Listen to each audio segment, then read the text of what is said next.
ನೀವು ಖುಷಿಯಾಗಿರೋಕೆ ನಿಮ್ಮ ಜೀವನದಲ್ಲಿ ಎಲ್ಲವೂ ಪರ್ಫೆಕ್ಟ್ ಆಗಿರಲೇಬೇಕು ಅಂತ ಏನೂ ಇಲ್ಲ. ಬಟ್ ಬರುವಂಥ ಸಿಚುವೇಶನ್ನಲ್ಲಿ ಒಳ್ಳೆಯದನ್ನು ಮತ್ತು ಹೊಸತನದ ದೃಷ್ಟಿಕೋನದಿಂದ ನೋಡಿದಾಗ ನಿಮಗೆ ಗೊತ್ತಿಲ್ಲದೆ ನಿಮ್ಮಲ್ಲಿ ಹ್ಯಾಪಿನೆಸ್ ಕ್ರಿಯೇಟ್ ಆಗತ್ತೆ. ಏನಪ್ಪ ಇವರು ಮತ್ತೆ ಫಿಲಾಸಫಿನ ಅಂದ್ಕೊಬೇಡಿ, ಅದೇನೋ ಗೊತ್ತಿಲ್ಲ ಈ ವೀಕ್ ಅಂತ ತಿರ್ಗಾ ಮುರ್ಗಾ ಬೇಡ ಬೇಡ ಅಂದರೂ ಫಿಲಾಸಫಿನೇ ಬರ್ತಾ ಇದೆ. It's okay, let's come to the point.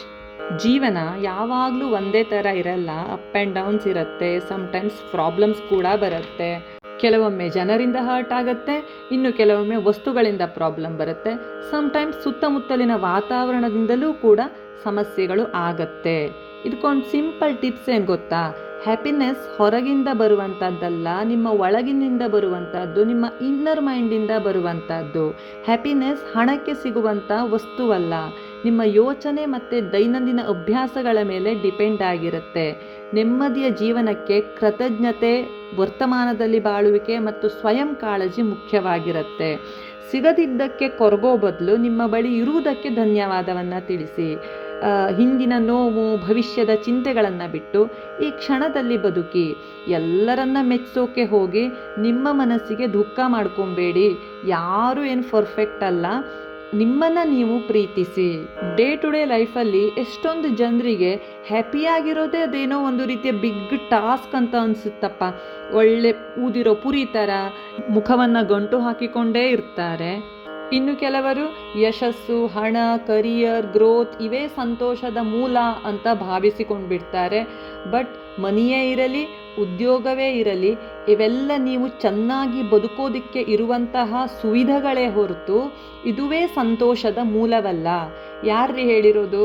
AC ರೂಮ್ನಲ್ಲಿ ಕೂತು ವ್ಯಥೆಯಲ್ಲಿ ಮುಳುಗಿ ಟೆನ್ಷನ್ನಿಂದ ಬೆವ್ತಿರೋರ್ನೂ ನೋಡಿರ್ತೀವಿ. BMW ಕಾರ್ನಲ್ಲಿ ಕೂತು ಅಳ್ತಿರೋರ್ನೂ ನೋಡಿರ್ತೀವಿ.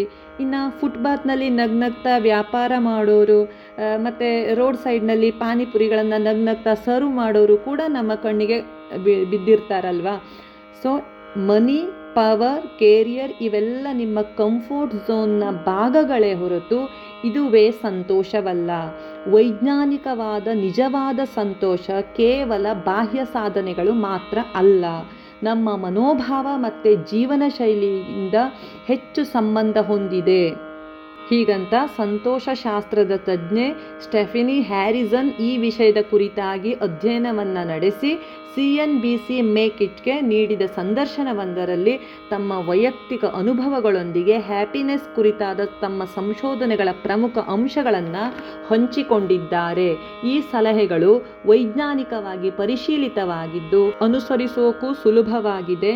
ವಿನಾಕಾರಣ ಯಾವುದೇ ವ್ಯಕ್ತಿ ಸುಖ ಅಥವಾ ದುಃಖದಿಂದ ಇರೋಕೆ ಸಾಧ್ಯ ಇಲ್ಲ. ಭಾವನೆಗಳ ಜೊತೆ ಹಾರ್ಮೋನ್ಗಳು ಕೂಡ ಕಾರಣವಾಗುತ್ತೆ. ನಮಗೆ ಖುಷಿಯ ಅನುಭವವನ್ನು ನೀಡುವ ಡೋಪಮೈನ್ ಹಾರ್ಮೋನ್ ಶರೀರದಲ್ಲಿ ಉತ್ತಮ ಮಟ್ಟದಲ್ಲಿದ್ದರೆ ವ್ಯಕ್ತಿ ಯಾವಾಗಲೂ ನಗ್ನಗ್ತಾ ಹ್ಯಾಪಿಯಾಗಿ ಇರ್ತಾರೆ. ಈಗಂತೂ ಸ್ಟ್ರೆಸ್ ಎಂಬ ಪದವು ಬಹುತೇಕ ಜನರ ಮುಖದಲ್ಲಿನ ಆಕರ್ಷಣೆಯನ್ನೇ ಕಿತ್ತುಕೊಂಡು ಬಿಟ್ಟಿದೆ.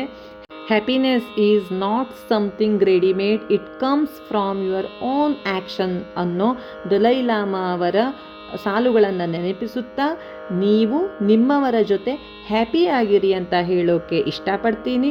ಇದಕ್ಕೆ ನೀವೇನಂತೀರಾ?